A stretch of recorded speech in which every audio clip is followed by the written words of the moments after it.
அமித்ஷா அவர்கள் 3 பேட்டிகளில் Dinamalar, Dinathanthi, the new Indian express கொடுத்த பேட்டிகளில் தமிழ்நாட்டில் என்டிஏ அரசு அமையும், அதில் பிஜேபி இடம்பெறும், அமைச்சரவையில் அதிமுகவிலேருந்து ஒருவர் முதலமைச்சர் ஆவார்னு பேசினார்.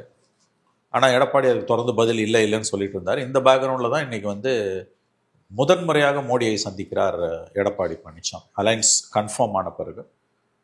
இது ரொம்ப முக்கியமான ஒரு சந்திப்பு தான் நான் பார்க்குறேன். இந்த சந்திப்புக்கு பிறகு அவர்களுடைய இன்னும்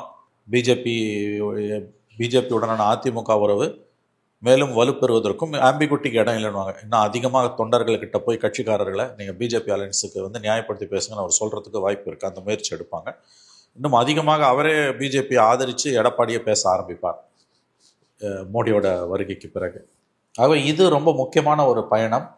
தேர்தல்களுக்கு இன்னும் 8 மாதங்களே இருக்கக்கூடிய சூழ்நிலையில் தமிழ்நாட்டுக்கு மோடி வருகிறார்.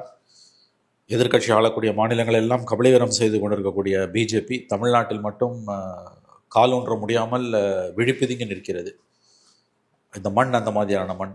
இது ஒரு தெருவில் இருக்க லேம்ப் போஸ்ட்டை கேட்டால் கூட அது ஆன்டி பிஜேபின்னு தான் சொல்லும்.